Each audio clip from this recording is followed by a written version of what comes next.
Hey there, pirates! Welcome aboard the Anime No Mi channel. Throughout his adventure, as a pirate aiming to become the world's greatest swordsman, Zoro has acquired several powerful swords to aid him in combat and in his pursuit of this dream. There are various powerful swords that Zoro could obtain before achieving his dream. Currently, the Enma and Wado Ichimonji swords that Zoro possesses are the strongest he has so far. It's possible that in the future, he might acquire a new sword, perhaps a Kitetsu blade, possibly the most powerful one ever crafted by the blacksmith who shares the same name. In today's video, we'll discuss the possibility of Zoro obtaining the most powerful sword ever forged, acquiring one of the most legendary swords of all time in Elbaf. I hope for your support to help our crew win, and to do so, you just need to click the thumbs up button, leave a like, and subscribe to the channel. By doing this, you will win an incredible devil fruit, so just comment which fruit you want.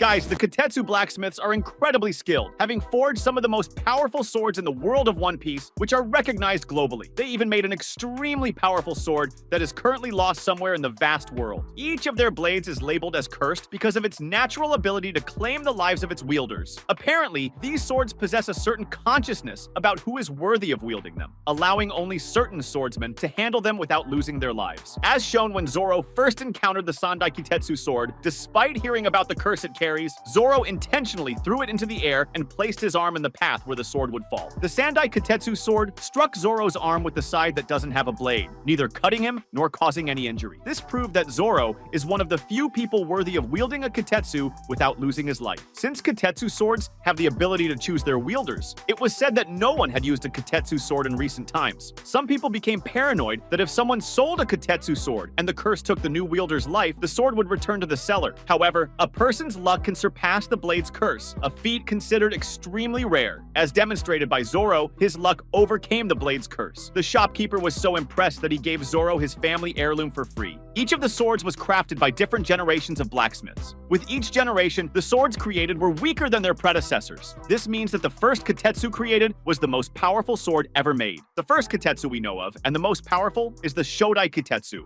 a supreme grade sword, one of the 12 most powerful swords in the world of One Piece. This sword is compared to Mihawk's Yoru, Edward Newgate's Murakamogiri, which is now at his grave, and the ace sword that belonged to Roger, though its current whereabouts are unknown. Shodai Kitetsu is a very durable sword with great cutting power, capable of allowing its wielder to defeat extremely powerful enemies. However, since it's a cursed sword, few can wield and use it in combat. The second sword we know of is Nidai Kitetsu, an Owazamono grade sword created by the blacksmith Kotetsu. Finally, there's the Sandai Kitetsu, a Wazamono grade sword crafted by the blacksmith Kozuki Sukiyaki. We've always believed that at some point during the Straw Hat's journey, Zoro would acquire the Shodai Kitetsu during one of their adventures, finding it on some island and using it in battle. However, this changed when we learned who currently holds this sword. Zoro seems to prefer using Kitetsu swords, or is simply attracted to cursed swords. Previously, he already had a Kitetsu sword, and during the Wano arc, he tried to claim the Nidai Kitetsu for himself. But because Luffy grabbed the sword and later threw it away, Zoro was prevented from obtaining it. However, this might have been something planned by Oda, preventing Zoro from acquiring this sword because he already had plans to give him an even more powerful sword. And I'm not talking about Enma's evolution, this is a new cursed sword. This would be one of the 12 supreme grade swords, some of the most powerful in the world, crafted by highly skilled blacksmiths with vast knowledge of sword forging arts. Like all three Kitetsu swords, this one is considered cursed, but since Zoro has already wielded a Kitetsu sword and proven himself worthy, it means he could wield a supreme cursed blade without any problem.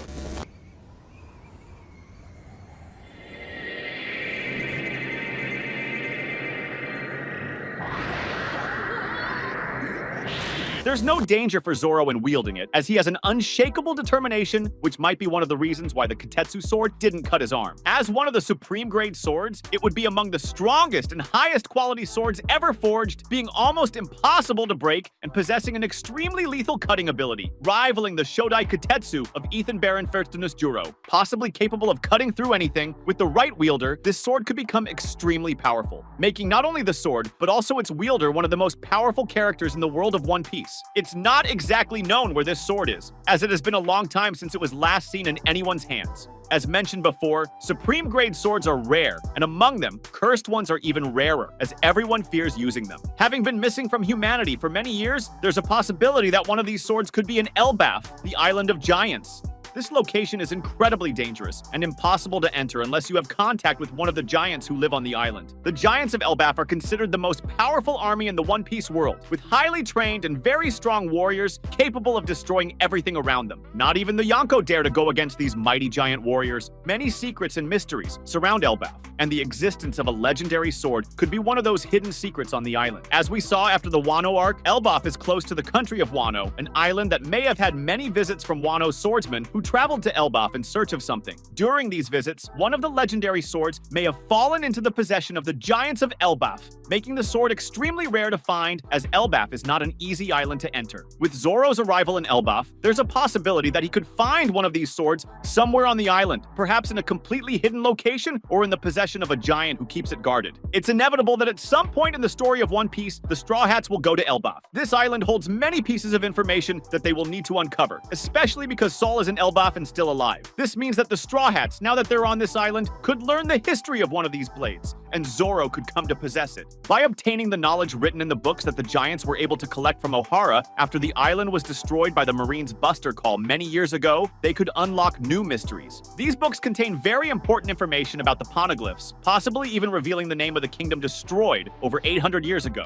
that had technology far more advanced than what exists today. As the Egghead arc concludes, we'll see the Straw Hats heading to Elbaf to learn more about the past and gather information on how they can find the Last Road poneglyph, which will reveal the final location of the One Piece treasure. During his journey in Elbaf, Zoro may somehow find his supreme grade sword, adding it to his three-sword style. This would allow Zoro to become even more powerful. With three extremely powerful swords in his possession, each with immense cutting potential, Zoro could gradually reach the same level as Mihawk, enabling him to face the world's greatest swordsman in a duel and eventually defeat him using his three extremely powerful swords. But what do you think about this? Do you think Zoro might obtain a sword in Elbaf?